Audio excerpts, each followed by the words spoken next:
आप तय कर लीए भी कि बहुत देख लिया सच बोल के छड्डो खराब है ਆਪਾਂ ਹੁਣ ਨਵਾਂ ਸਮਾਜ ਬਣਾਉਂਦੇ ਹਾਂ ਜਿਹੜਾ ਝੂਠ ਦਾ ਸਮਾਜ ਹੋਊਗਾ ਜਿਹਦੇ 'ਚ ਕੋਈ ਸ਼ੱਕ ਹੀ ਨਹੀਂ ਵੀ ਸੋਚੋ ਵੀ ਹੋਊਗਾ ਕੀ ਪਹਿਲਾ ਕੰਮ ਇਹ ਹੋਊਗਾ ਕਿ ਅਸੀਂ ਆਪਣੇ ਬੱਚਿਆਂ ਨੂੰ ਜਿਹੜੀ ਨਵੀਂ ਪੀੜ੍ਹੀ ਆ ਉਹਨਾਂ ਨੂੰ ਭਾਸ਼ਾ ਸਿਖਾਈ ਨਹੀਂ ਸਕਾਂਗੇ ਕਿਉਂਕਿ ਜਦੋਂ ਅਸੀਂ ਕਿਸੇ ਵਸਤੂ ਨੂੰ ਲਾਲ ਕਹਿੰਦੇ ਆ ਨੀਲੀ ਕਹਿੰਦੇ ਆ ਜਾਂ ਮਿੱਠੀ ਕਹਿੰਦੇ ਆ ਜਾਂ ਖੱਟੀ ਕਹਿੰਦੇ ਆ ਜਾਂ ਮਤਲਬ ਅੰਬ ਕਹਿੰਦੇ ਆ ਸੰਤਰਾ ਕਹਿੰਦੇ ਆਪਾਂ ਸੱਚ ਬੋਲਦੇ ਤਾਂ ਕਹਿ ਸਕਦੇ ਆ ਤੇ ਜੇ ਆਪਾਂ ਮੰਨ ਲਿਆ ਵੀ ਕਿ ਆਪਾਂ ਸੱਚ ਬੋਲਣਾ ਹੀ ਕਦੀ ਨਹੀਂ ਤੇ ਬੱਚੇ ਨੂੰ ਕਿੱਦਾਂ ਸਿਖਾਵਾਂਗੇ ਕੁਝ ਨਹੀਂ ਸਿਖਾ ਸਕਦੇ ਲੈਂਗੁਏਜ ਵਿਲ ਕੋਲੈਪਸ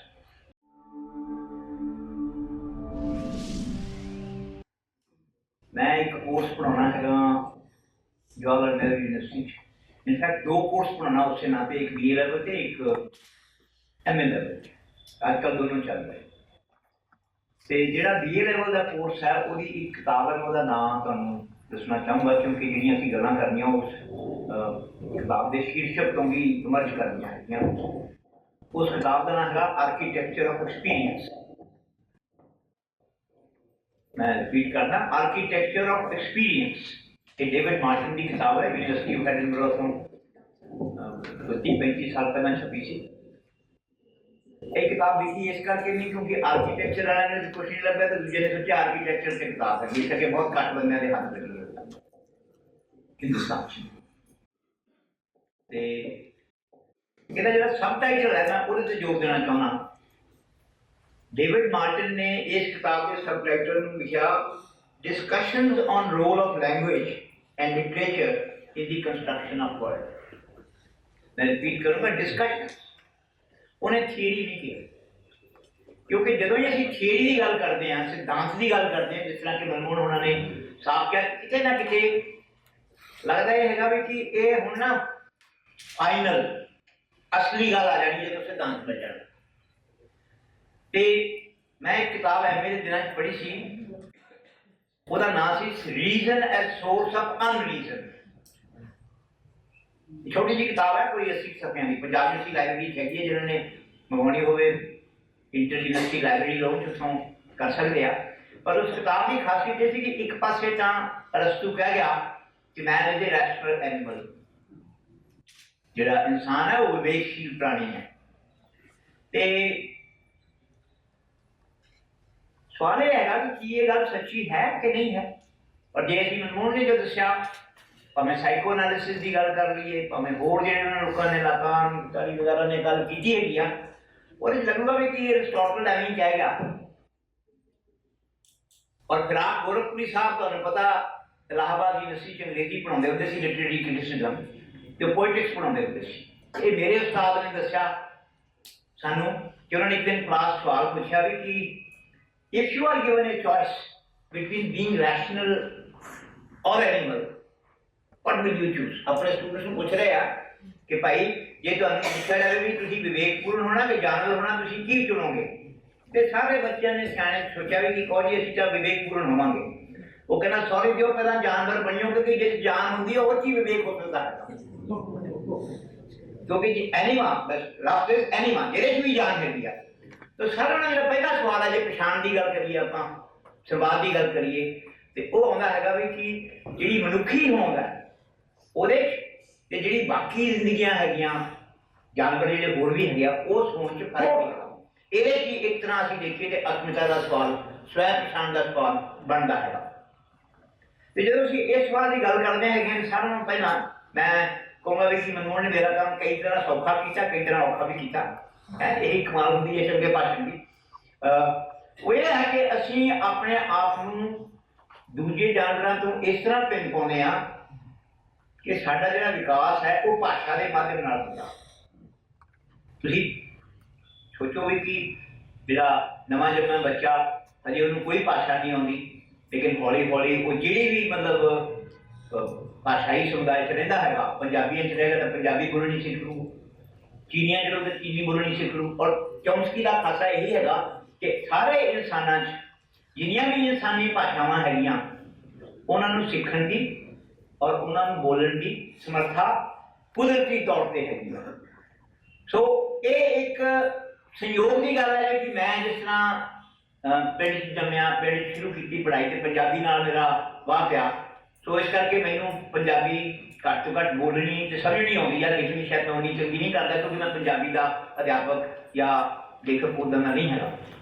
लेकिन एक गल याद रखनी हैगी है कि तुसीं ये भी सोचो कि जो असीं भाषा के संदर्भ की भी गल करते हैं तो जो पंजाब का इतिहास है, खास तौर पर भाषाई इतिहास, और पिछले 1882 तो गिण लो ज़्यादा सौखा हो जाऊगा क्योंकि पंजाब यूनिवर्सिटी लाहौर की स्थापना 1882 हुई थी। और उदों पहला सवाल जिहड़ा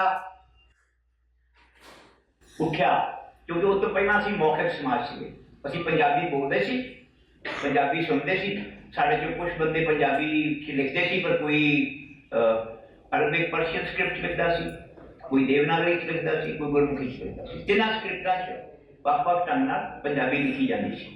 लेकिन सवाल आया कि हुण जदों बच्चिआं नूं पढ़ाउणा हैगा, इन्हां नूं लिखण योग बनाउणा हैगा तां साडी लिपि की होਊਗੀ। और पंजाबी नाल इस तो वड्डी त्रासदी नहीं हो सकती कि दो कम्युनिटीज़ ने कहा कि जे साडी लिपि नहीं मानते तो असीं पंजाबी नूं नकार देंगे। मेरा ख्याल है कि सानूं जदों असीं कहते हैं कि असीं सोचिए संवाद, दूजापन ते नैतिकता, सानूं अपने अंदरूनी समाज देखना पऊगा कि इस जिहड़ा झगड़ा जिहदे करके बहुत पंजाब च असीं कई किस्म दी त्रासदियां महसूस कीतियां कि पंजाबी नूं छड्ड देना, त्याग देना, पंजाबी नूं दूजा कर देना, ओपरा कर देना, ये अपने आप एक तो वड्डा मेरा ख्याल है किसी जुबान नाल, किसी भाषा नाल इस तो वड्डी त्रासदी नहीं हो सकती। ये सानूं सोचण दी गल है। दूजी गल ये है कि असीं सारे पंजाबी पढ़ते लिखते हैं और हौली हौली सोशियोलॉजी, इकनॉमिक्स, फिजिक्स, केमिस्ट्री जो भी किया वो चूंकि असीं अपनी भाषा च नहीं करते, दूजियां की भाषा च करते हैं, तो नतीजा ये होंदा कि असीं इस सवाल मैं अपने कलीग्स नूं इस तरह पुछदा हुंदा सी कि भाई जे मैं अपने पिंड जावां तो मैनूं कोई पुछे भी तुसीं की करदे आ तो मैं कहां जी मैं उत्थे यूनिवर्सिटी, पंजाब यूनिवर्सिटी फिलासफी पढ़ाउणा। तो पुछे काका की पढ़ाउणा उत्थे? मैं कहा जी ये तुहानूं अंग्रेजी नहीं आउंदी इस करके मैं तुहानूं समझा नहीं सकदा क्योंकि मैं अंग्रेजी च पढ़ाउणा। मेरा ख्याल है इस तो वड्डा दुखांत नहीं हो सकता कि असीं अपने विषय जिहड़े हैगे आ वो उन्हां भाषावां च पढ़ रहे हैगे जिहड़ा साडे समाज नाल सीधा ताल्लुक नहीं है। और ये भी सानूं देखण की लोड़ हैगी है कि जदों तक असीं पंजाबी की गल करते रहे, लोक विरसे की गल करते रहे एक पासे, इस वेले ना सरकार ते ना लोकी पंजाबी पढ़न च रुचि लेंदे आ। उन्होंने सीधा भी किसी तरह अंग्रेजी स्कूल जाइए, उत्थे जाके अंग्रेजी पढ़ांगे। तो जो मैं पंजाब यूनिवर्सिटी का एकेडमिक ऑडिट किया एफिलिएटेड कॉलेजेस का, तो जीरे असीं गए पेंडू कॉलेज, उत्थे बच्चे आर्ट्स फैकल्टी का सीगा, बीकॉम वगैरह भी नहीं सी, साइंस भी नहीं सी। तो मैं एक बच्चे को पूछा कि भाई तू दस भी तेरे कॉलेज की नहीं होंदा जो होना चाहिए ते की होंदा जिहड़ा बंद हो जाना चाहिए? वो कहता सर जी बड़ा सीधा जिहा जवाब है, कहना ये सानू रट्टा मार मार के ऐसी अंग्रेजी पढ़ाते ना सानू बोलनी आउंदी ना लिखनी आउंदी, मर जाने आ। कहना ये बंद करा दो। कहना दूजा जिहड़ी बोलनी लिखनी है वो किसी ने सिखा दो ताकि कनेडा जावांगे तो औखे तो नहीं होवांगे। मेरा ख्याल है कि साडी जो हम पंजाबी मानसिकता की गल कर रहे हैं, ये जिहड़ा यथार्थ है ਉਹਦੇ बारे सानू सोचने की लोड़ है। ਉਹਦੇ बारे ਜਿਹੜੇ ਔਖੇ सवाल है मसले है, जे असीं उन्हां बारे विचार नहीं करांगे तो ये बहुत सौखा काम हैगा कि असीं सिद्धांतां नूं पढ़ीए, उन्हां दे बारे चर्चा कर लईए, गोष्ठी कर लईए, खुश होकर जाइए कि असीं अज बड़े उच्चियां गल्लां करके आए हैं, उच्चियां गल्लां सुन के आए हैं। मेरी पहली बेनती है कि आपां अपनी जमीन दे नाल जुड़े रहिए। और वो जो मैं उस तरह सोचता है ना तो मैनूं सारिआं नालों पहलां ओपरेपन बारे जिहड़ा अपना बचपन का अनुभव है वो याद आउंदा। वो की है, मैं मालवे का दुध आया तो दुआबे का पुत आया। तो जो असीं छोटे होंदे सी ना, अजे बिजली भी नहीं सी आई है, दीवियां लालटनां नाल काम सारीदा सी। उदों जो हनेरा हुंदा सी ना, तो जे किसी सियाणे ने कोई बंदा ओपरा देख लिया ना तो मुसीबत हो जाएगी। ओपरा है किवां दा गैस्ट, जब तक वो ओपरे की पछाण नहीं सी हुंदी भी ये साडा कित्थे हैगा, तब तक औखियाई होंदी सी किते रात नूं सन ना लग जाए, चोरी ना हो जाए, पशु ना डंगर ना खोल के लै जाए, ये फिक्र होंदा सी। सो पहली गल यह है कि जो भी असीं ओपरे की सोचते हैं, जिदा कि मनमोहन ने भी कहा, ये सिर्फ कैपिटलिज्म या सोशलिज्म या मॉडर्निटी के बरतारे की गल नहीं है। असल जी गल है कि जिन्होंने मैं नहीं पछाणदा वो मेरे लिए औखियाई का सोर्स बनता, क्योंकि मैंने समझ नहीं पैदी मैं ये की करूँगा, ये मेरे नाल की करूँगा।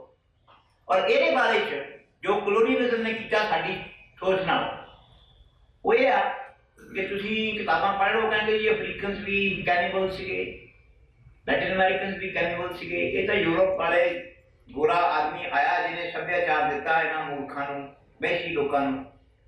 ते मैं सवाल पुछदा हुन्ना कि भाई जे कैनिबल होण इहदा मतलब की है कि वो बंदा बंदे नूं खाऊगा? ते जे मैनूं पता नहीं भी रवेल सिंह दा डिनर मैं बनना कि इहने कल नूं मेरा लंच बनना, आपां इकट्ठे तुर सकदे हां कदी? सो इस करके जदों समाज दे बारे सोचना हैगा तो सारे नालों पहली गल ये हैगी आ कि मनमोहन उन्होंने अपने ढंग नाल कही, पर मैं थोड़ा जिहा वखरे ढंग नाल कहण दी कोशिश कर रहा। एक तरीका हैगा सोचण दा, I for others, others for me, I against others, others against me. मेरा ख्याल है जो साडी अपनी सिखी सूफी परंपरा ਉਹਦੇ I for others, others for me वाला नहीं हैगा, वो है I with others, I among others. मानस की जात एक ही पहचान हो, जे तुसी एक सोच करोगे तो इत्थे फिर फॉर अदर्स और अगेंस्ट अदर वाली गल नहीं होनी। तो सानू अपनी परंपरा के सोचना हैगा तो सारे नाल पहला ये सोचिए कि जिहड़ी यूनिटी ऑफ ह्यूमन काइंड दा संदेश साडे अपनी परंपरा च है, ਉਹਦੇ च ਇਹ ਤਾਂ ਹੋ ਸਕਦਾ ਵੀ ਕੋਈ ਬੰਦਾ ਸਟ੍ਰੇਂਜਰ ਹੈ ਮੇਰੇ ਲਈ ਕਿ ਮੈਨੂੰ ਉਹਦੀ ਪਛਾਣ ਨਹੀਂ ਹੈਗੀ। ਅਸਲ ਵਿੱਚ ਅਸੀਂ ਸਾਰੇ ਪਹਿਲਾਂ ਸ਼ੁਰੂਆਤ ਜਦੋਂ ਕਰਦੇ ਹਾਂ ਇੱਕ ਦੂਜੇ ਨਾਲ ਸਟ੍ਰੇਂਜਰ ਦੇ ਤੌਰ ਤੇ ਕਰਦੇ ਹਾਂ। ਨਵਾਂ ਜੰਮਿਆ ਬੱਚਾ ਆਪਣੇ ਮਾਪਿਆਂ ਦੀ ਸਟ੍ਰੇਂਜਰ ਹੁੰਦਾ। ਪਹਿਲੇ ਬੱਚੇ ਨੂੰ ਪਾਲਣਾ ਜਿੰਨਾ ਮਾਂ ਬਾਪਿਆਂ ਲਈ ਔਖਾ ਕੰਮ ਹੁੰਦਾ ਨਾ, ਕਿਉਂਕਿ ਉਹਨੂੰ ਸਮਝ ਨਹੀਂ ਪੈਂਦੀ ਵੀ ਇਹਦਾ ਕਰੀਏ ਕੀ। ਇਹ ਜਿਹੜੀ ਸਟੇਜਨੈਸ ਹੈਗੀ ਆ ਇਹਨੂੰ ਭੁੱਲ ਕੇ ਹੌਲੀ ਹੌਲੀ ਉਹਨੂੰ ਆਪਣਾ ਬਣਾਉਣਾ, ਉਹਨੂੰ ਸਮਝਣਾ, मेरा ख्याल है ये एक अपने आप प्रक्रिया हैगी है जिहदे जदों भी असीं समाज बारे सोचना, जदों भी अपने आले दुआले बारे सोचना तो किते ना किते ये मनीए कि stranger could also be one among us. और जदों असीं ये कहांगे तो जिहड़ा स्ट्रेंजर हो जांदा साडे विचों, जिहदी गल एलिनेशन च आउंदी है आत्म परायपन च, ਉਹਦੇ बारे भी साडा नजरिया देखण दा कुछ होर होवेगा। मनमोहन उन्होंने एक बहुत अच्छे चिंतक की जिक्र किया, जुर्गन हबरमास का। मैं ਉਹਦੇ ਬਾਰੇ ਚ ਜੋ ਉਹਨੇ ਸਵਾਲ ਪੁੱਛਿਆ, ਕਿਉਂਕਿ ਮੈਂ सन 74 ਚ ਉਹਦੀ ਕਿਤਾਬ ਇੱਕ ਮੈਨੂੰ ਇੱਕ ਸਵੀਡਿਸ਼ ਸੋਸ਼ੀਓਲੋਜਿਸਟ ਦੀ ਮਿਹਰਬਾਨੀ ਨਾਲ ਮਿਲ ਗਈ ਸੀ, ਉਹ ਸਾਡੇ ਚੰਡੀਗੜ੍ਹ ਆਇਆ ਹੋਇਆ ਸੀ। ਉਹ ਕਿਤਾਬ ਦਾ ਨਾਮ ਹੈਗਾ ਨੌਲੇਜ ਐਂਡ ਹਿਊਮਨ ਇੰਟਰਸਟ। ਇਹ ਉਹਦੀ ਇੱਕ ਬਹੁਤ ਮਸ਼ਹੂਰ ਕਿਤਾਬ ਦਾ ਅੰਗਰੇਜ਼ੀ ਅਨੁਵਾਦ ਹੈ। ਤੇ ਪਹਿਲਾ ਸਵਾਲ ਜਿਹੜਾ ਉਸ ਕਿਤਾਬ 'ਚ ਪੁੱਛਿਆ ਜਾਂਦਾ, ਕਿਉਂਕਿ ਗਿਆਨ ਦੀ ਗੱਲ ਹੋ ਰਹੀ ਹੈ ਵੀ ਗਿਆਨ ਦੀ ਲੋੜ ਕੀ ਹੈ। ये असी ह्यूमैनिटी जिन्हों असी कहने हैं ह्यूमनस, इन्होंने ज्ञान की प्रवाह क्यों की, ज्ञान प्राप्त करने की कोशिश क्यों की, आखिरकार की साडा इंटरेस्ट सीगा। आखिरकार जे तुसीं देखो ते बाकी जिन्ने जानवर हैगे आ असी क्यों फर्क है साडे ते उन्हां च, क्योंकि असी ज्ञानवान हैगे आ। वो माड़ा मोटा सिखते हैं, दुनिया देखते हैं, लेकिन वो ਉਹਦੇ बारे विचार नहीं करते जो अरिस्टोटल करता है। लेकिन ज्ञान होना ते सिर्फ देखना, इस कुछ फर्क है। जानवर भी देखते हैं, जानवर भी याद रखते हैं, पर असी सिर्फ देखते और याद रखते नहीं। असी इन्होंने संकल्प शब्द वरत्या, हिंदी वाले प्रत्यय वरतते हैं, कोई धारणा वरतदा। वो ये है कि असी भेद करते हैं, डिस्टिंग्विश करते हैं, डिफरेंशिएट करते हैं। और जदों असी पहला जानते हैं तो असी कोई भेद नहीं कर रहे। जो छोटा बच्चा ना 6 हफ्तिਆਂ ਦਾ 2 ਮਹੀਨੇ ਦਾ, ਉਹਨੂੰ ਕੋਈ ਪਤਾ ਨਹੀਂ ਵੀ ਇਹ ਸੱਪ ਹੈ, ਇਹ ਗਰਮ ਹੈ, ਇਹ ਕਿਆ, ਉਹ ਪੂਰਾ ਦਾ ਪੂਰਾ ਇੱਕਮਿਕ ਹੈ ਦੁਨੀਆ ਦੇ ਨਾਲ। ਲੇਕਿਨ ਜੇ ਆਪਾਂ ਇੱਕਮਿਕ ਰਹੀਏ ਫਿਰ ਇਨਸਾਨ ਨਹੀਂ ਬਣ ਸਕਦੇ। ਫਿਰ ਅਸੀਂ ਜੋ ਮਨਮੋਹਨ ਨੇ ਵੀ ਹਿੰਟ ਕੀਤਾ, ਇਟ ਅਮੰਗ ਇਟ, ਕਿ ਵੀ ਇਹ ਵੀ ਵਸਤੂ ਹੈ, ਮੈਂ ਵੀ ਵਸਤੂ ਹੈ। ਅਸਲ 'ਚ ਜਿਹੜੀ ਸਾਡੀ ਸਬਜੈਕਟਿਵਿਟੀ, ਸਾਡੀ ਅਸਮਿਤਾ ਦੀ, ਸਾਡੀ ਪਹਿਚਾਣ ਦੀ ਜਿਹੜੀ ਵਿਕਾਸ ਯਾਤਰਾ ਹੈਗੀ ਹੈ ਉਹ ਭਾਸ਼ਾ ਤੇ ਵਿਚਾਰ ਦੇ ਮਾਧਿਅਮ ਨਾਲ ਹੀ ਹੁੰਦੀ ਹੈ। ਭਾਸ਼ਾ ਤੇ ਵਿਚਾਰ ਤੋਂ ਬਿਨਾਂ ਸਾਡਾ ਵਿਕਾਸ ਹੋ ਹੀ ਨਹੀਂ ਸਕਦਾ। ਔਰ ਇਹਦੀ ਜਿਹੜੀ ਇੱਕ ਇੰਪੋਰਟੈਂਟ ਗੱਲ ਯਾਦ ਰੱਖਣ ਵਾਲੀ ਹੈ ਕਿ ਇਹ ਜਿਹੜੀ ਯਾਤਰਾ ਹੈਗੀ ਹੈ ਇਹ ਦੂਜਿਆਂ ਦੇ ਨਾਲ ਸੰਵਾਦ ਦੇ ਮਾਧਿਅਮ ਨਾਲ ਹੀ ਹੁੰਦੀ ਹੈ। ਇਹ ਨਹੀਂ ਹੈ ਕਿ ਮੈਂ ਭਾਸ਼ਾ ਦੇ ਨਾਲ ਜੰਮਦਾ ਹੈਗਾ। ਮੇਰੇ ਕੋਲ ਭਾਸ਼ਾ ਦੀ ਇੱਕ ਇਨੇਟ ਸਿੱਖਣ ਦੀ ਯੋਗਤਾ ਹੈ, क्षमता है। और जे तुसीं ਉਹ ਰਾਮਪੁਰ ਦੇ ਬੱਚਿਆਂ ਦਾ ਕਿੱਸਾ ਸੁਣਿਆ ਹੋਵੇ, ਬਹੁਤ ਪੁਰਾਣੀ ਗੱਲ ਹੈ ਕਿ ਰਾਮਪੁਰ ਦੇ ਜੰਗਲਾਂ 'ਚ 2 ਬੱਚੇ ਪਾਏ ਗਏ ਸੀ। वो किसी वे गवाच गए, पर वो भेड़िया के ग्रुप रहे। एक बच्चे की आयु सी 11 साल तो बच्ची की आयु सी 9 साल। वो दोनों सिर्फ भेड़िया वांगू गुर्रा सकते सी, होर कुछ नहीं कर सकते। क्यों? क्योंकि उन्होंने वो जिहड़ी संवाद की जरूरत सी वो उन्होंने मिलिया नहीं। क्षमता सी, पर इसे करके सारे नाल वड्डी गल जिहड़ी सोचण दी जरूरत हैगी आ वो है कि एक है क्षमता, कैपेसिटी। मतलब क्योंकि मैं मनुख के तौर पर पैदा होया, बायोलॉजिकली मानवी प्राणी आ, ये मेरी क्षमता है कि भी मैं भाषा सीख सकदा। लेकिन जे मैनू मौका ना दिता गया, अवसर ना दिता गया, तो ये जी क्षमता है अपने आप हौली हौली घटती घटती नष्ट हो जाती है। तो जो भी असीं समाज बारे सोचना, पहला तो ये सोचो कि ये जिहड़ा फर्क है कि कई बार साडे कोल क्षमता इस करके आउंदी है क्योंकि सानू मौका मिलिया हुंदा। कई बार असीं मौके का प्रयोग कर सकते हैं क्योंकि साडे क्षमता हुंदी है। और इस संदर्भ में क्योंकि मेरा थोड़ा जिहा साइकोलॉजी इंटरेस्ट रहा है और मेरे एक दोस्त है, उन्होंने तो जानवरों के मनोविज्ञान से इन्ना काम किया कि दुनिया भर प्रसिद्ध मनोविज्ञानी गिने जाते हैं। तो किसी जमाने जो थोड़ा जिहा ज़्यादा समा होंदा सी तो मैं मैसूर जाता सी, उहदे नाल जंगलां जाके जिहड़े उन्होंने फील्ड स्टेशन बनाए सीगे जानवरों को अध्ययन करने, मैं उत्थे भी जाता रहा। उस एक गल बड़ी साफ आउंदी आ उन्हां अध्ययनां कि उन्हां च कम्युनिकेशन करने की साइंस के थ्रू का योग्यता है, जिन्हां दे माध्यम नाल आपस एक दूजे नाल संवाद तो नहीं कमांगे लेकिन संप्रेषण कर सकना।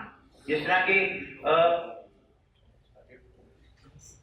वखरे वखरे प्राणी वखरे वखरे किस्म की आवाज़ कढ़ सकते हैं जिहदे नाल वो डर दा, खतरे का या किसी होर किस्म की जरूरत का अपना एक दूजे ते पहुँचा सकते हैं।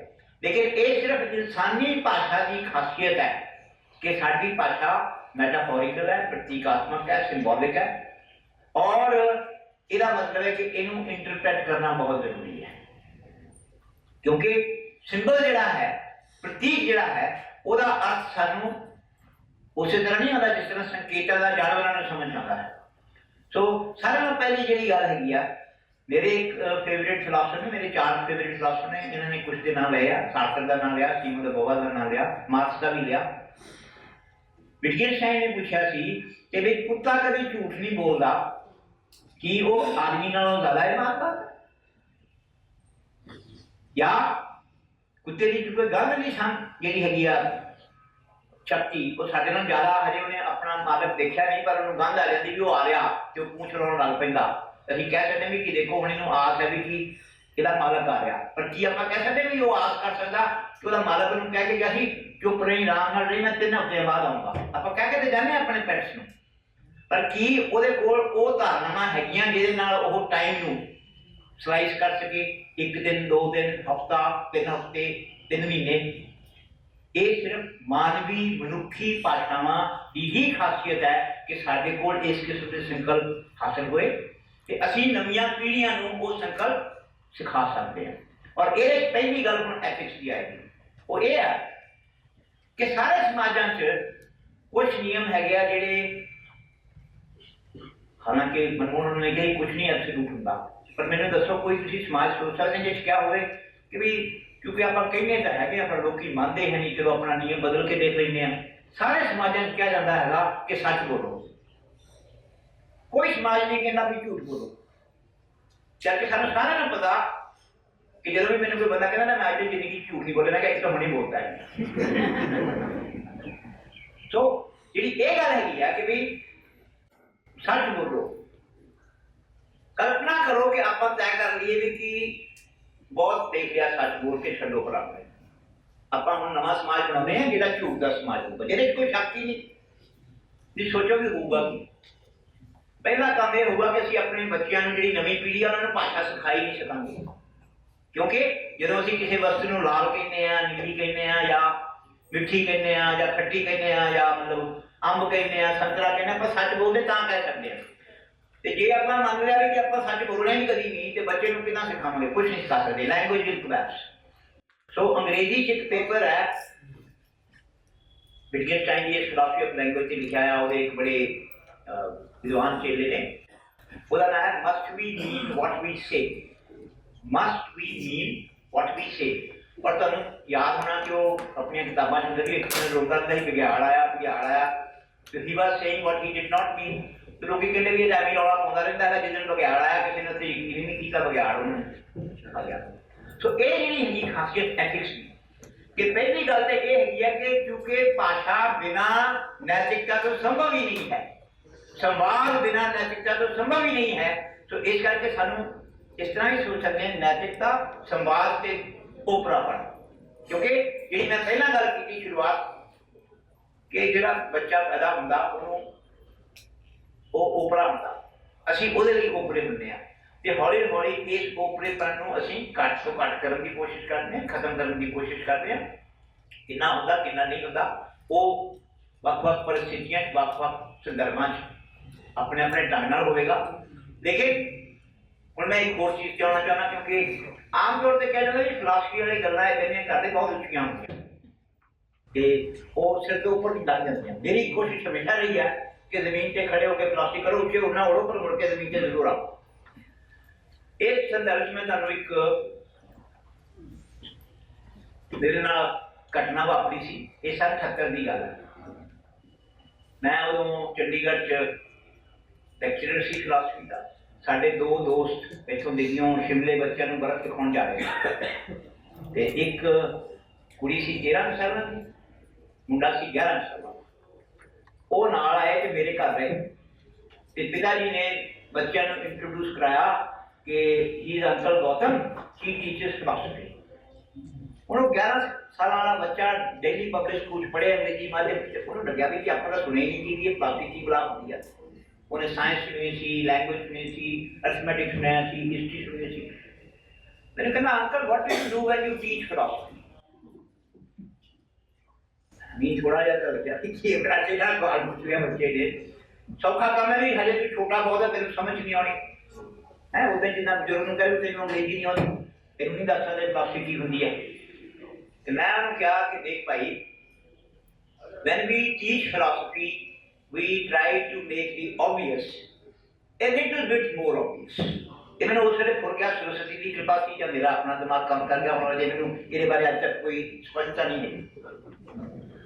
ते जब मैं उन्होंने कहा कि असीं जो स्पष्ट प्रतीत होता है उन्होंने थोड़ा जिहा होर स्पष्ट करने की कोशिश करते हैं। उन्होंने लग्या भी मैं उन्होंने भंगड़ कुछ कर पाया। कहता uncle that which is obvious, why should we feel the need of making it more obvious? Why should we make it more obvious? If it is obvious, it is obvious.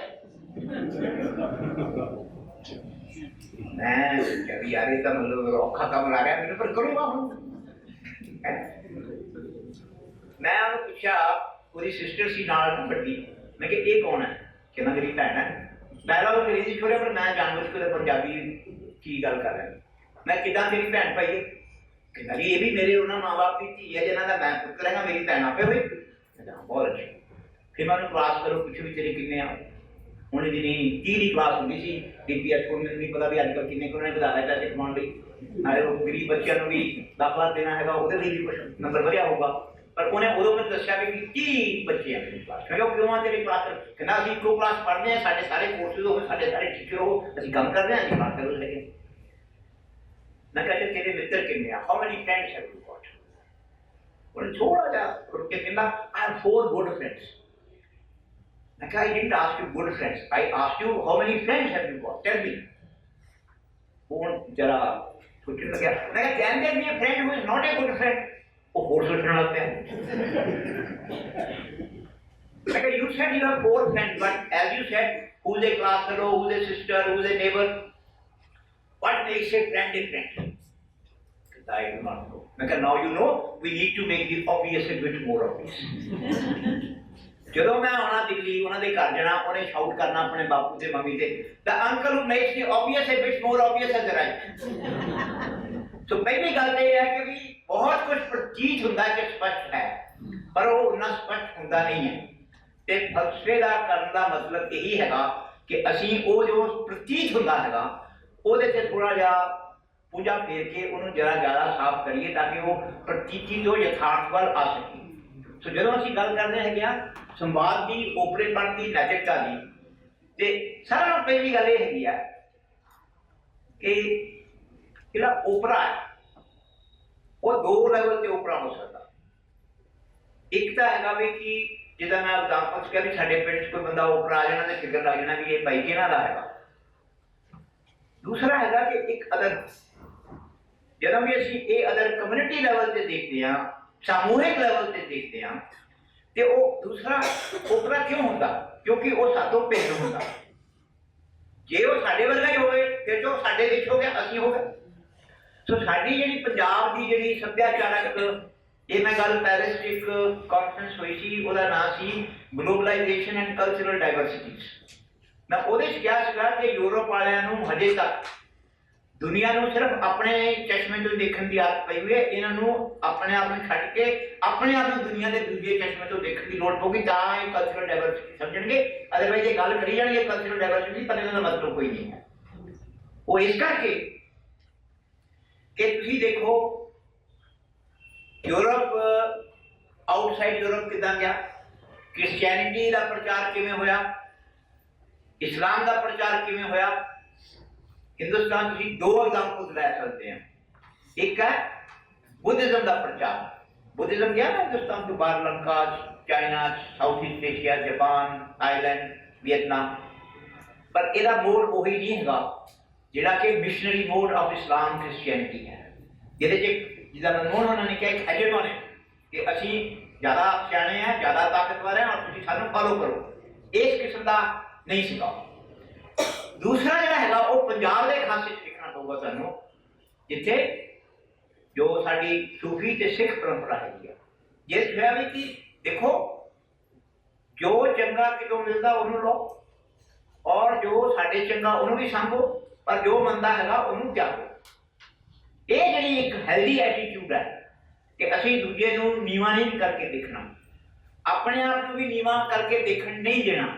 ਇਹ ਜਿਹੜਾ ਇੱਕ ਸਵੈ ਵਿਸ਼ਵਾਸ ਹੈ, ਮੈਨੂੰ ਲੱਗਦਾ ਕਿ ਜਦੋਂ ਅਸੀਂ ਆਪਣੇ ਸੰਦਰਭਾਂ ਵਿੱਚ ਸੋਚਦੇ ਹੈਗੇ ਆ ਤੇ ਕਿਤੇ ਨਾ ਕਿਤੇ ਸਾਨੂੰ ਆਪਣੀ ਸੂਫੀ ਬਾਣੀ ਤੇ ਗੁਰਬਾਣੀ ਦੀ ਜਿਹੜੀ ਅਮੀਰ ਵਿਰਸਾ ਹੈ, ਜਿਹਦੇ 'ਚ ਜਿਹੜੇ ਡਾਇਲੌਗ ਜਿਹੜਾ ਹੈਗਾ ਉਹ ਜਿਹੜੀ ਆਪਾਂ ਹਬਲਮਾਸ ਦੀ ਗੱਲ ਕੀਤੀ ਮਨਮੋਹਨ ਹੋਣਾ ਨੇ ਕਿ ਬਈ ਇਹ ਇਕੁਅਲ ਦੇ ਵਿੱਚ ਹੋਣਾ ਚਾਹੀਦਾ, ਬਰਾਬਰ ਵਾਲਿਆਂ 'ਚ ਹੋਣਾ ਚਾਹੀਦਾ, ਇਹਦੇ 'ਚ ਗੈਰ ਬਰਾਬਰੀ ਨਹੀਂ ਹੋਣੀ ਚਾਹੀਦੀ। ਇਹ ਗੱਲ ਸਾਡੀ ਆਪਣੀ ਪਰੰਪਰਾ ਦਾ ਇੱਕ ਅਟੂਟ ਅੰਗ ਹੈਗਾ।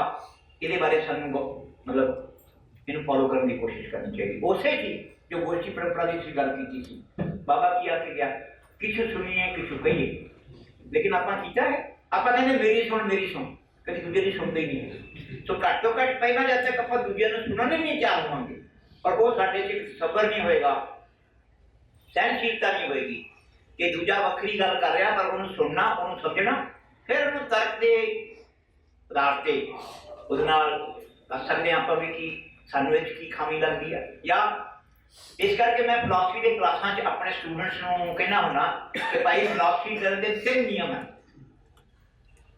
ਇਹ ਮੈਂ ਬਣਾਏ ਹੈਗੇ ਆ ਨਿਊਟਨ ਦੇ ਲਾਸ ਤੋਂ, ਪਰ ਇਹਨਾਂ ਦਾ ਮਤਲਬ ਥੋੜਾ ਜਿਹਾ ਹੋਰ ਹੈ।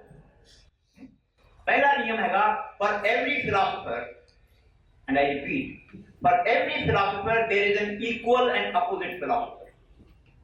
और मैं बच्चों को कहना ना, please note equal and opposite, not unequal.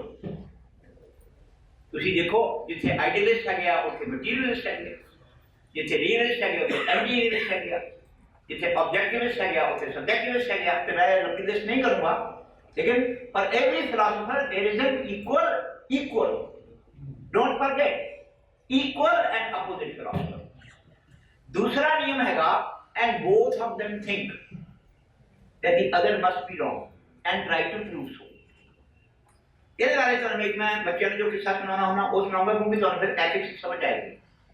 एक बहुत सियाने प्रोफेसर है, मेरे गुरु भाई हैं, मैं उन्होंने शिष्य भी है, मित्र भी है ओवर दी ईयर्स, क्योंकि साड़ी दोस्ती 40 साल तो ज़्यादा पुरानी है।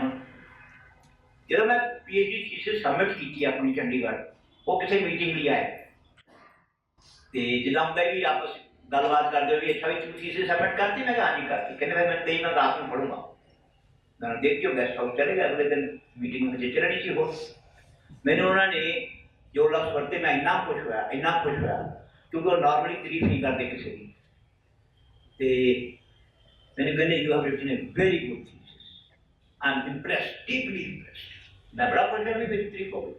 फिर उसके बाद थोड़ा जिहा साल लगे, कहते but you come to Jaipur and spend a fortnight with मी।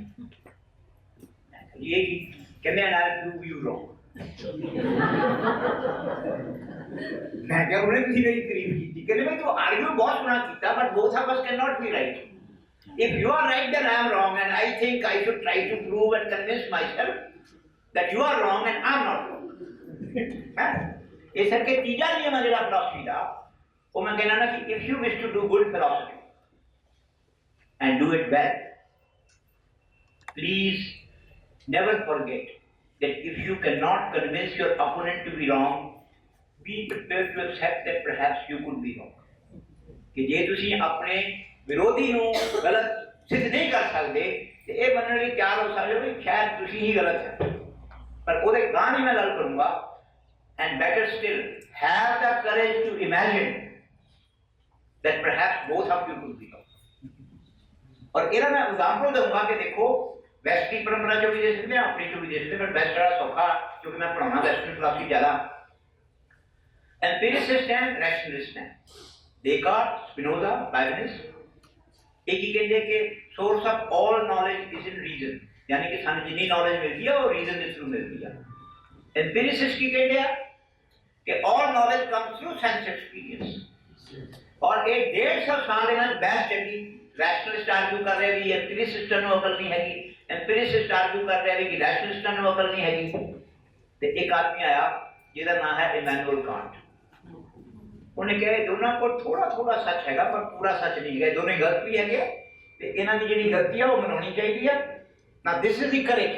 जे वो भी सोचदा भी मैं भी एक फॉलोअर होना, इस संदर्भ क्योंकि मार्क्सवाद की गल हुई है ते इस मैं दो गल्लां करूंगा, दोनों ही एनेक्डोटल हैं. ਅਸੀਂ ਚੰਡੀਗੜ੍ਹ ਚ ਟੀਚਰ ਐਕਟਿਵਿਸਟ ਹੁੰਦੇ ਸੀ, ਪੋਲਿਟਿਕਸ ਕਰਦੇ ਸੀ, ਇਲੈਕਸ਼ਨ ਲੜਦੇ ਸੀ, ਲੜਾਉਂਦੇ ਸੀ, ਸੈਨੇਟਰੀ ਲਈ, ਐਸੋਸੀਏਸ਼ਨ ਲਈ ਵੀ. ਤੇ ਹੋਇਆ ਕਿ ਸਾਡੇ ਇੱਕ ਬਹੁਤ ਅੱਛੇ ਸਾਥੀ ਅੰਗਰੇਜ਼ੀ ਦੇ ਥੇ, ਕੁਝ ਲੋਕ ਤੁਸੀਂ ਜਾਣਦੇ ਹੋਣੇ, ਗੁਰਬਖਸ਼ ਸਿੰਘ ਸੋਚ. ਮੈਨੂੰ ਜੀ ਉਹਨਾਂ ਦਾ ਚੀਫ ਕੈਂਪੇਨਰ ਲਾਇਆ ਗਿਆ ਸੈਨੇਟ ਇਲੈਕਸ਼ਨ ਲਈ.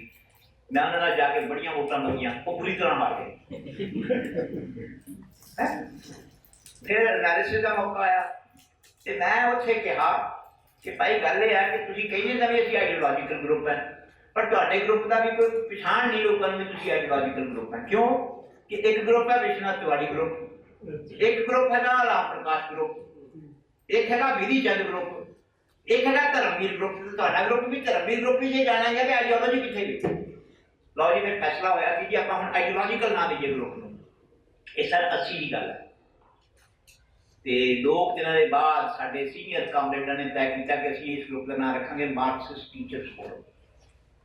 ਬੜੀ ਹਿੰਮਤ ਵਾਲੀ ਗੱਲ ਸਿਆਣੀ ਕਰ. ਤੇ ਜਿਹਨੇ ਪੰਗਾ ਲਿਆ ਸੀ, ਮੈਂ ਕਿਹਾ ਜੀ ਜੇ ਇਹਦਾ ਨਾਮ ਇਹ ਰੱਖਣਾ ਨਾ ਤਾਂ ਮੈਨੂੰ ਬਾਹਰ ਰੱਖ ਦਿਓ, ਮੈਂ ਨਹੀਂ ਹੈਗਾ ਇਸ ਗਰੁੱਪ. ਇਹ 1980 ਹੈ, ਕੋਈ ਸੋਵੀਅਤ ਯੂਨੀਅਨ ਨਹੀਂ ਟੁੱਟਿਆ, ਪਰ ਇਹਦੇ 'ਚ ਇੱਕ ਐਥੀਕਲ ਗੱਲ ਹੈ. ਉਹ ਇਹ ਆ, ਮੈਂ ਕਿਹਾ ਵੀ ਜੇ ਮੈਂ ਆਪਣੇ ਨੂੰ ਮਾਰਕਸਿਸਟ ਕਹਿਣਾ ਇਹਦਾ ਮਤਲਬ ਮੈਂ ਆਪਣੇ ਲਈ ਆਪ ਨਹੀਂ ਸੋਚਦਾ, ਜੋ ਬਾਬਾ ਸਿਖਾ ਗਿਆ ਮੈਂ ਤਾਂ ਉਹੀ ਫੋਲੋਅਰ ਹਾਂ. ਤੇ ਮੈਂ ਫਿਲਾਸਫੀ ਦਾ ਟੀਚਰ ਹੈ, ਮੈਂ ਆਪਣੀ ਨੌਕਰੀ ਲਈ ਮੋੜੀ ਬਣਾਉਣੀ ਕਹਿੰਦਾ ਸੋਚਣਾ ਹੀ ਬੰਦ ਕਰਤਾ. ਸੋ ਇਹ ਮੈਂ ਹੁਣ ਤੁਹਾਨੂੰ ਦੂਜੇ ਪਾਸੇ ਦੱਸਦਾ. ਜਦੋਂ ਮੇਰੀ ਮਤਲਬ ਮੀਟਿੰਗ ਹੋਈ ਗਵਰਨਰ ਯੂਪੀ ਨਾਲ, ਮੈਨੂੰ ਉਹਨਾਂ ਨੇ ਸੱਦਿਆ ਤਾਂ ਹੋਰ ਬਹਾਨੇ ਸੀ, ਪਰ ਫਿਰ ਵੀ ਕਹਿੰਦੇ ਡਿਸਕਸ਼ਨ ਤੋਂ ਪਹਿਲਾਂ ਉਹਨਾਂ ਨੇ ਸਵਾਲ ਪੁੱਛਿਆ. ਕਹਿੰਦੇ ਗੌਤਮ ਜੀ, since you come from JNU, he was a Telugu, so he was speaking to me in English. I would like to be very clear about your ideological position.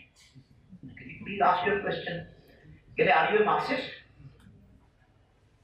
I said, sir, I have written in my book Reasons for Action that I have taken lessons from Marx and I am not shy or ashamed of having learned a lot of things from Marx, but unfortunately or fortunately I am not a Marxist. Oh, मैनू लग्या होना भी मैं बड़ी चतुराई कर रहा. कहते okay, tell me which lesson you have learned from Marx. वो मैं ਤੁਹਾਡੇ ਨਾਲ ਸਾਂਝਾ ਕਰੂੰਗਾ ਅੱਜ. ਮਾਰਕਸ ਨੇ ਜਰਮਨ ਆਈਡੀਓਲੋਜੀ 'ਚ ਇੱਕ ਗੱਲ ਕਹੀ ਸੀ ਕਿ ਬਈ जिन्ने भी असी संकल्प, जिन्नियां भी धारनावां, जिन्नियां भी मतलब सिद्धांत बनाने आ, वो इंसान बनाते हैं दुनिया को समझण लई. आई से इट इन इंग्लिश क्योंकि जर्मन तो मैं पढ़ी हुई नहीं, मैं अंग्रेजी जो जर्मन आइडियोलॉजी बीए के दिनों पढ़ी और भुलिया नहीं है. आज से वो ये सी कि we must not forget that all theoretical abstractions and constructions are creations of human beings in order to understand the reality. But since the reality is changing and dynamic, the abstractions and constructions of the past become sometimes inadequate, sometimes irrelevant. And the problem with these philosophers is that they move from abstractions to abstractions without ever coming back to concrete reality. They should remember that it is the concrete reality from which abstractions have been constructed, and now that concrete reality has changed, we have to come back to concrete reality. And I would say all Marxists never took this lesson from Marx, and that's why I'm not a Marxist. I took this lesson and I differentiate myself, and I'm proud of it. The kind of philosophy I do is done because I took this lesson from Marx.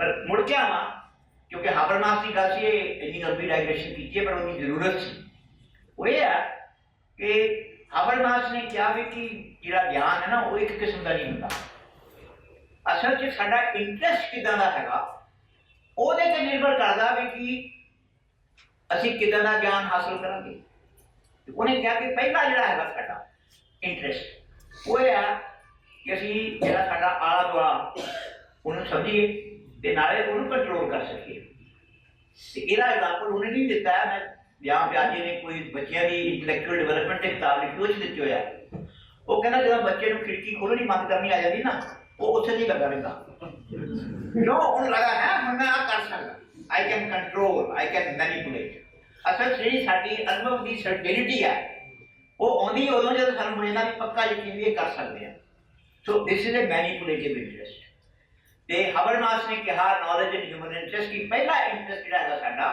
that is to manipulate and control the world in which we are living क्योंकि उसके बिना तो फिर world will be controlling us so natural sciences physics chemistry biology all of them can be seen as the result of this manipulative controlling interest और कितना है कुछ prediction होनी है we can predict कि मैं कर सकता हूँ this is one kind of knowledge वो ज्ञान ਜਿਹੜਾ ਕਿ ਸਾਡੇ ਉਸ ਰੁਚੀ ਕਰਕੇ ਆਇਆ ਜਿਹਦੇ ਸਾਡਾ मतलब मकसद की हैगा कि ਜਿਹੜਾ ਸਾਡਾ ਆਲਾ ਦੁਆਲਾ ਉਹ ਸਾਡੇ ਕੰਟਰੋਲ ਚ ਪਰ ਹਰ ਵਕਤ ਕੰਟਰੋਲ ਦੀ ਗੱਲ ਨਹੀਂ ਹੁੰਦੀ ਸੋ ਉਹਨੇ ਦੂਜੇ ਐਗਜ਼ਾਮਪਲ ਲੈ ਪਰ ਮੈਂ ਆਪਣੇ ਢੰਗ ਨਾਲ ਐਗਜ਼ਾਮਪਲ ਲਵਾਂਗਾ ਕਿ ਕੀ ਅਸੀਂ ਜਦੋਂ ਇੱਕ ਦੂਜੇ ਨੂੰ ਜਾਣਨ ਦੀ ਕੋਸ਼ਿਸ਼ ਕਰਦੇ ਹਾਂ ਤੇ ਜੇ ਦੂਜੇ ਨੂੰ ਪਤਾ ਲੱਗ ਜਾਏ ਕਿ ਇਹ ਜਾਣਨ ਦੀ ਕੋਸ਼ਿਸ਼ ਨਹੀਂ ਮੈਨੂੰ ਕੰਟਰੋਲ ਕਰਨ ਦੇ ਚੱਕਰਾਂ 'ਚ ਹੈ ਮੇਰਾ ਖਿਆਲ ਹੈ ਸਾਨੂੰ ਕਾਫੀ ਨਾਰਾਜ਼ਗੀ ਹੁੰਦੀ ਆ ਅਨਐਥਿਕਲ ਲੱਗਦਾ ਵੀ ਕਿ ਇਹਨੇ ਮੈਨੂੰ ਜਾਣਨਾ ਤੇ ਸਮਝੇ पर ये मैं कंट्रोल करने के चक्कर में क्यों गया है मतलब जेडे मनमोहन ने गल की थी कि I thou relationship is a communicative relationship ਇਹਦੇ ਚ ਸੰਪ੍ਰੇਸ਼ਣ ਦਾ ਸੰਬੰਧ ਹੈ ਇੱਕ ਦੂਜੇ ਨੂੰ ਸਮਝਣ ਸਮਝਾਉਣ ਦਾ ਸੰਬੰਧ ਹੈ ਇਹਦੇ ਚ ਕੰਟਰੋਲ ਕਰਨ ਦਾ ਸੰਬੰਧ ਨਹੀਂ ਹੈ ਹਾਲਾਂਕਿ ਹੋ ਜਾਂਦਾ ਪਰ ਜਿੱਥੇ ਤੱਕ ਹੁੰਦਾ ਜਾਂ ਅਸੀਂ ਕਰਦੇ ਹਾਂ ਉੱਥੇ ਤੱਕ ਅਸੀਂ ਅਨਐਥਿਕਲ ਹੁੰਦੇ ਹਾਂ ਤੇ ਨੈਤਿਕਤਾ ਦਾ ਜਿਹੜਾ ਬੇਸਿਕ ਹੈਗਾ ਕਿ ਇੱਕ ਇੰਟਰਸਟ ਹੈਗਾ ਮੈਨੀਪੂਲੇਟਿਵ ਪ੍ਰੈਡਿਕਟਿਵ दूसरा है इंटरप्रेटिव अंडरस्टैंडिंग और तीसरा इंटरेस्ट जो हबरमास ने दसिया वो कहना ये लोग तो पुराने चल गए सी मॉडर्निटी तो पहला नहीं मॉडर्निटी ने जो तीसरा इंटरेस्ट क्रिएट किया वो हैगा क्रिटिकल एंटरप्राइज कि ਅਸੀਂ अपना आला दुआला देखिए जो हो रहा जिस तरह के इन्होंने वो एग्जांपल दिता पैडागोजी ऑफ द ऑप्रेस्ड का कि एक खास किस्म की एजुकेशन चल रही है पर सानू लगे ये बच्चों को तो मतलब समझा जा रहा भी इन्होंने कख नहीं आता ये पैसिव लर्नर्स है उस्ताद ही जोड़े आए वो तो मतलब सब सर्व ज्ञानी है तो ये जी है पैडागोजी जी दूसरा ऑपरेस होंगे जिसे तुम दूसरे को इंसान नहीं मानते और मैं तुम दसा जे तुम बच्चों अंडरस्टैंड करने लिए ऑब्जर्व करना शुरू करो ध्यान नाल ਤੇ ਤੁਸੀਂ ਪਾਉਂਗੇ ਕਿ ਉਹ ਕਈ ਵਾਰੀ ਤੁਹਾਡੇ ਨਾਲ ਜ਼ਿਆਦਾ ਸਿਆਣੀਆਂ ਗੱਲਾਂ ਕਰਦੇ ਆ ਮੈਂ ਇੱਕ ਐਗਜ਼ਾਮਪਲ ਦਊਂਗਾ ਮੇਰੇ ਕੁਲੀਗ ਹੈ ਭਗਤ ਹੋਇਨਮ ਮਣੀਪੁਰ ਤੋਂ ਹੈ ਮੇਰੇ ਸਟੂਡੈਂਟ ਦੇ ਚੰਡੀਗੜ੍ਹ ਉਹ ਜੀਐਨਯੂ ਤੋਂ ਪਹਿਲਾਂ ਆਏ ਇਨਫੈਕਟ ਉਹਨਾਂ ਨੇ ਰੋਲ ਅਦਾ ਕੀਤਾ ਵੀ ਯੂਨੀਵਰਸਿਟੀ ਵਾਲਿਆਂ ਨੂੰ ਕਿਹਾ ਵੀ ਜੇ ਤੁਸੀਂ ਡਿਪਾਰਟਮੈਂਟ ਠੀਕ ਠਾਕ ਚਲਾਉਣਾ ਤਾਂ ਉਹ ਬੰਦੇ ਨੂੰ ਸੰਗਤ ਦਾ ਫੋਨ ਲੈ ਆਓ ਉਹਨਾਂ ਦੀ ਬੇਟੀ ਇੱਕ ਦਿਨ ਮੈਨੂੰ ਕਹਿੰਦੀ ਉਹ ਡੇ ਕੇਅਰ ਸੈਂਟਰ 'ਚ ਜਾ ਰਹੀ ਸੀ 4 ਸਾਲ ਦੀ ਸੀ ਉਹਨੇ ਸ਼ਿਕਾਇਤ ਕੀਤੀ ਕਿਸੇ ਆਪਣੀ ਸਾਥਣ ਦੀ ਕਿ Uncle, that girl, उन्हें जो भी ना लिया, she is very bad. मैंने कहा, why is she bad? Can she tells lies? क्यों बोलती है? मैं जान के शरारत पूछना कि you also tell lies. वो मेरे नाल नहीं नाराज हुई कि मैं उन्हें क्या भी जिला दाई कर दो bad होगा. मैंने तुसी मुझे पूछने लग पे भी मैं मतलब bad girl? कहती I'm not a bad girl. Why do you ask me this? बात कही करना. मैं भी सोचे भी थोड़ा जा वोट प्ले कर दें. मैं उन्हें कहा since I do not know what is it to tell a lie, I thought if you know how to tell a lie, you will teach me. वो इन्हीं खुश हुई चिट्ठी गाड़ी वाला बाबा इन्हें पता ही नहीं कल कि मैं समझाऊंगी हैं ਉਹਨੇ ਮੈਨੂੰ ਜੋ ਕਿਹਾ ਅੰਗਰੇਜ਼ੀ 'ਚ, ਕਹਿੰਦੀ whatever is make it topsy turvy, topsy turvy, ਗੁੱਟ ਕਰ ਦਿਓ ਕਹਿੰਦੀ। that's it। ਹੁਣ ਇਹ ਤੁਹਾਨੂੰ ਕਿਸੇ ਫਿਲਾਸਫੀ ਦੀ ਕਿਤਾਬ 'ਚ ਇੰਨੀ ਪ੍ਰੋਫਾਊਂਡ ਡੈਫੀਨੇਸ਼ਨ ਕਿ ਜੋ ਹੈ ਉਹਦਾ ਤੁਸੀਂ ਬਿਆਨ ਜੋ ਹੈ ਉਲਟ-ਪੁਲਟ ਕਰ ਦਿਓ। ਝੂਠ ਨਹੀਂ ਹੁੰਦਾ ਨਾ ਕਿ ਜੋ ਚੀਜ਼ਾਂ ਹੈਗੀਆਂ।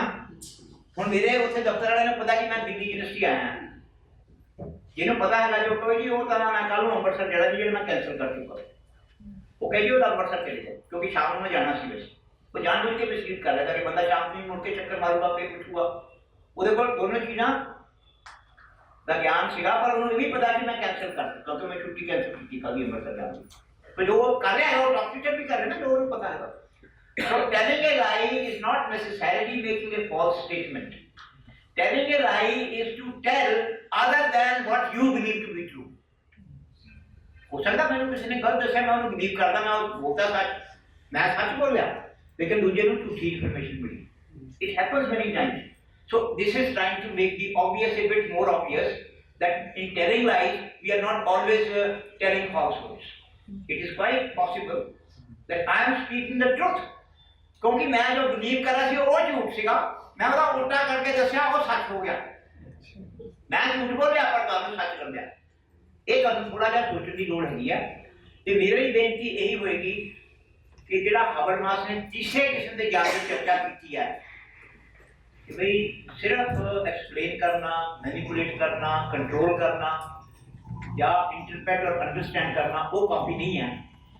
जिहड़ी स्थितियां असीं हैं उन्होंने बदलने की लोड़ पछाणना ते वो बदलने की करन की लोड़ है, उसके अनुसार कर्म करना ये जरूरी है। पर जे आपां गल मान भी रही है हबरमास की, ते एक जिहड़ी ह्यूमन कंडीशन है उसदे बारे च थोड़ा जिहा ध्यान रखो। ये साडी अपनी परंपरा च बहुत ढंग नाल समझाया गया। मॉडर्न वेस्टर्निटी ये गल बिल्कुल नहीं है। मैं वो गलबात करूँगा, पर पहला जी कंडीशन है जी साडी परंपरा समझाई गई है वो ये है कि एक तो साडा जिहड़ा एग्जिस्टेंस है ना, साडी जिहड़ी कंडीशन है इट सफर्स फ्रॉम लिमिटेशंस। तेरियां सीमावां हैगियां, तेरियां हद्दां हैगियां। वो किदां दियां हैगियां? पहली हैगी आ एग्जिस्टेंशियल फिनिट्यूड की। एक दिन मैं सीगा नहीं, इस दुनिया में जम्मिया नहीं सी, एक दिन है जिस दिन मैं इत्थे नहीं होऊंगा। सो मेरा जिहड़ा जीवन है आई एम ए मॉर्टल बीइंग, मैं नश्वर है, मैं इमॉर्टल नहीं है। ये मेरे बारे एक फैक्ट है, मेरे होने बारे एक सच्चाई है कि जिहड़ा जम्मिया उन्हें मरना, उहदे च तुहानूं कोई चारा नहीं। और ये सानूं बड़ी चंगी तरह साडियां भिन्न परंपरावां च सिखाया गया भी इहनूं स्वीकार करो। दूसरी जिहड़ी हैगी आ वो है ज्ञान की सीमा। अज 2015 च असीं जिन्ना मर्जी ज़्यादा जानते होइए अपने पूर्वजां तो जिहड़े 1915 सीगे या 1815 सीगे या 1715 सीगे, पर असीं ये नहीं कह सकते कि हुण आपां दुकान यूनिवर्सिटी बंद कर सकते क्योंकि हुण जानने लई हुण कुछ होर रहा नहीं। मॉडर्निटी की सारे नाल बड़ी जिहड़ी खामी हैगी आ वो एक हौमे है कि साइंस एक दिन सारे सवालों के जवाब दे दूगी ते टैक्नोलॉजी तुहाडीआं सारियां समस्यावां दा हल कर दूगी। मेरा ख्याल है कि जिहड़ा ये हौमे हैगा इहदे बारे सानूं सावधान होना चाहिए। ते जदों असीं हेजेमनी की गल करदे ते जिस तरह साइंस टैक्नोलॉजी वाले डिसिप्लिन्स साडी सोसाइटी च नहीं ऑल ओवर दी वर्ल्ड इस हौमे दे प्रचार करते हुए जो असल च साडी साहित्य की, सभ्याचार की, संस्कृति की, संगीत की, कला की जिहड़ी महत्ता उहनूं गौण करदे हैगे आ ਉਹਦੇ बारे सानूं क्रिटिक करने ਲਈ हमेशा तैयार होना चाहिए। वो साढ़े अदर नहीं है पर उन्होंने एक वहम है वो सानूं संवाद राਹੀਂ दूर करना चाहिए। तीसरी जिहड़ी साडी सीमा है, लिमिट है, फिनिट्यूड है, वो हैगा कि ख्वाहिशें तो हज़ार हैं लेकिन वो पूरी नहीं होती। क्यों नहीं होती? एक तो पता नहीं, मैं दिल्ली तो JNU तक भी पहुंचना क्योंकि मेरे एक पुलिस गए लेक्चर देते मैथ्स कर गए स्टेज पे डिप्रेशन कोर्स लेक्चर दे रहे एकेडमिक स्टाफ कॉलेज लेक्चर नहीं पूरा होया ये मास्टर क्लास टैक्स पास हो वो अपना लेक्चर भी नहीं पूरा कर सके। हुण ये जिहड़ी पहली साडी जिहड़ी सीमा है। दूसरी क्योंकि सानूं ज्ञान ही नहीं पूरा हैगा, सो जो मैं बोल रहा कर रहा उहदे परिणाम की निकलने है गया वो मैं फोर्स ही नहीं कर सकता, मैं देख नहीं सकता क्योंकि जो मैं अज करना ਉਹਦੇ ਪ੍ਰਣਾਮ ਤਾਂ ਪਤਾ ਨਹੀਂ ਕਦ ਤੱਕ ਨਹੀਂ ਫਿਰਨੇ। ਤੇ ਉਹ ਮੈਂ ਕਿਉਂਕਿ ਦੇਖ ਨਹੀਂ ਸਕਦਾ, ਇਸ ਕਰਕੇ ਜੋ ਕਿਰਕੇਗਾਰਡ ਨੇ ਕਿਹਾ ਸੀ ਕਰਨ ਤੋਂ ਪਹਿਲਾਂ ਸੋਚ ਲਓ ਕਿ ਇੱਕ ਵਾਰੀ ਹੋ ਗਿਆ ਤੇ ਫਿਰ ਤੁਹਾਨੂੰ ਇਹਦੀ ਪਨਿਸ਼ਮੈਂਟ ਲੈ ਲਓ, ਇਹਦਾ ਪ੍ਰਾਸ਼ਚਿਤ ਕਰ ਲਓ, ਪਰ ਇਹ ਜ਼ਰੂਰ ਹੋਗਾ ਵੀ ਤੁਸੀਂ ਇਹ ਕੀਤਾ ਸੀ। ਸੋ ਇਹ ਕਰਕੇ ਸਾਨੂੰ ਖਿਆਲ ਨਾਲ ਕਰਨਾ ਚਾਹੀਦਾ। ਤੇ ਜੇ ਅਸੀਂ ਇਸ ਬਾਰੇ ਹੋ ਜਾਈਏ ਤੇ ਜਿਹੜਾ ਸਾਡਾ ਹਉਮੈ ਹੈ ਨਾ, ਉਹ ਮੇਰਾ ਖਿਆਲ ਦੂਰ ਹੋਏਗਾ, ਕਿਉਂਕਿ ਸਾਨੂੰ ਪਤਾ ਕਿ ਮੈਂ ਹੁਣ ਜੋ ਵੀ ਕਰ ਰਿਹਾ ਉਹਦੇ ਪੂਰੇ ਦੇ ਪੂਰੇ ਜਿਵੇਂ ਸਫਲ ਨਹੀਂ ਹੋ ਜਾਵਾਂ। ਦੇਖੋ ਦੋ ਚੀਜ਼ਾਂ ਹੁੰਦੀਆਂ, ਇੱਕ ਹੈ ਵੀ ਮੇਰੇ ਗੋਲਸ ਹੈ, ਮੇਰੇ ਇੰਟੈਂਸ਼ਨ ਹੈ, ਮੇਰੇ ਪਰਪਸਿਸ ਹੈ। ਜਿਸ ਤਰ੍ਹਾਂ ਮੈਂ ਜੇਲ੍ਹ ਨੂੰ ਚੱਲਿਆ 8:30 ਵਜੇ ਤੱਕ, ਇੱਥੇ 10:15 ਤੱਕ ਪਹੁੰਚਾ। ਜੇ ਟ੍ਰੈਫਿਕ ਜਾਮ ਜ਼ਿਆਦਾ ਹੁੰਦੇ ਤਾਂ ਸ਼ਾਇਦ ਨਾ ਵੀ ਪਹੁੰਚਦਾ, ਮੈਂ ਦੇਖਿਆ ਲੋਕੀ ਲੇਟ ਹੁੰਦੇ। ਔਰ ਕਈ ਵਾਰੀ ਹੁੰਦਾ ਵੀ ਤੁਸੀਂ ਟ੍ਰੈਫਿਕ ਜਾਮ ਕੋਈ ਨਹੀਂ ਲੱਗਾ, ਤੁਸੀਂ ਪਹਿਲਾਂ ਹੀ ਪਹੁੰਚ ਜਾਂਦੇ, ਫਿਰ ਦੇਖਦੇ ਪਈ ਹੈ ਮੈਂ ਇੰਨੀ ਕਾਹਲੀ ਕਿਉਂ ਕੀਤੀ ਹੈ। ਇਹ ਜਿਹੜੀਆਂ ਚੀਜ਼ਾਂ ਹੈਗੀਆਂ ਜ਼ਿੰਦਗੀ ਦੀਆਂ, ਇਹਦੇ ਸਾਨੂੰ ਹਮੇਸ਼ਾ ਇਸ ਗੱਲ ਲਈ ਤਿਆਰ ਹੋਣਾ ਚਾਹੀਦਾ ਹੈਗਾ ਕਿ ਜਦੋਂ ਅਸੀਂ ਸੰਵਾਦ ਰਚਾਉਂਦੇ ਹਾਂ ਇੱਕ ਦੂਜੇ ਦੇ ਨਾਲ, ਕੋਈ ਜ਼ਰੂਰੀ ਨਹੀਂ ਹੈ ਕਿ ਜੋ ਮੈਂ ਕਿਹਾ ਉਹਨੂੰ ਉਹੀ ਸਮਝ ਆਵੇ। ਇਹਦੇ ਬਾਰੇ ਚ ਮੈਂ ਸਿੱਖਿਆ ਸੀ ਪਾਠ ਇਹ ਅਗੇਨ ਪ੍ਰੋਫੈਸਰ A.K. ਸਰਨਾ ਇੱਕ ਸੋਸ਼ੀਓਲੋਜਿਸਟ ਹੈ, ਬਹੁਤ ਥਿਓਰੈਟੀਕਲ ਸੋਸ਼ੀਓਲੋਜਿਸਟ, ਬਹੁਤ ਸਾਰੇ ਸੋਸ਼ੀਓਲੋਜੀ ਦੇ ਜਿਹੜੇ ਸੀਨੀਅਰ ਪ੍ਰੋਫੈਸਰ ਉਹਨਾਂ ਦੇ ਸਟੂਡੈਂਟਸ ਨੇ ਲਖਨਊ ਯੂਨੀਵਰਸਿਟੀ। ਉਹ ਆਏ ਸੀਗੇ ਚੰਡੀਗੜ੍ਹ, ਮੈਂ MA ਫਸਟ ਈਅਰ ਦਾ ਵਿਦਿਆਰਥੀ ਸੀ। 3 ਲੈਕਚਰ ਹੁੰਦੇ ਸੀ ਉਦੋਂ ਦਿਨੇ, ਨੈਸ਼ਨਲ ਲੈਕਚਰ UGC ਦੇ। ਅੱਜ ਕੱਲ੍ਹ ਤਾਂ ਇੱਕ ਨਾਲ ਸਾਰਾ ਲੱਗ ਪਿਆ, ਹੁਣ ਇਹਦੇ ਦੇ ਹਫ਼ਤਾ ਰਹੋ 5 ਦਿਨ ਔਰ 3 ਦਿਨ ਲੈਕਚਰ ਦਿਓ ਤਾਂ ਕਿ ਤੁਹਾਡੇ ਨਾਲ ਲੋਕੀ ਇੰਟਰੈਕਟ ਕਰਨ। ਤੇ ਉਹਨਾਂ ਦਾ ਤੀਜਾ ਲੈਕਚਰ ਹੋਣਾ ਸੀ, ਮੈਂ ਬੈਠਾ ਉਹਨਾਂ ਨਾਲ, ਉਹਨਾਂ ਦੇ ਗੈਸਟ ਹਾਊਸ ਕਾਲਜ ਗੱਪਸ਼ਪ ਕਰ ਰਿਹਾ ਸੀ, ਸਵਾਲ ਜਵਾਬ ਹੋ ਰਹੇ ਸੀ। ਪ੍ਰੋਫੈਸਰ ਵਿਕਟਰ ਡਿਸੂਜ਼ਾ ਕੇ, ਤੇ ਮੈਨੂੰ ਅੱਜ ਹੀ ਯਾਦ ਹੈ ਸਰਮ ਸਾਹਿਬ ਨੇ ਕਿਹਾ, कहते विक्टर आज किस चीज पे बकना है हमें? कहते नहीं सर ਤੁਸੀਂ 2 ਲੈਕਚਰ ਇੰਨੇ ਵਧੀਆ ਦਿੱਤੇ, ਤੁਸੀਂ ਇੰਨੇ ਸਿਆਣੇ ਬੰਦੇ। ਉਹ ਕਹਿੰਦੇ ਨਹੀਂ ਨਹੀਂ ਉਹ ਗੱਲ ਠੀਕ ਹੈ ਯਾਰ, ਬਕਦੇ ਹੁੰਦੇ ਆਪਾਂ, ਬਕਰਾ ਹੋਂ ਜ਼ਰੂਰ ਮੈਂ ਨਾ ਜਾਣੇ ਕਿਆ ਗਿਆ। ਕਹਿੰਦੇ ਜੇ ਸਰਸਵਤੀ ਦੀ ਕਿਰਪਾ ਹੋ ਜਾਏ ਤਾਂ ਕੁਝ ਕਹਿ ਜਾਂਦਾ। ਕਹਿੰਦੇ ਜੇ ਕਹਿ ਵੀ ਹੋ ਜਾਏ ਤੇ ਸਰਸਵਤੀ ਦੀ ਕਿਰਪਾ ਨਾ ਹੋਵੇ ਤੇ ਦੂਜੇ ਨੂੰ ਨਾ ਸਮਝਾਵੇ ਫਿਰ ਵੀ ਬਕਵਾਸ ਕਿਹਾ ਜਾਂਦਾ। ਸੋ ਮੇਰੀ ਪ੍ਰਾਰਥਨਾ ਹੈ ਸਰਸਵਤੀ ਨੂੰ ਕਿ ਭਾਈ ਜੋ ਮੈਂ ਬਕਿਆ ਉਸ ਬਕਵਾਸ ਨਾ ਰਹੇ। Thank you.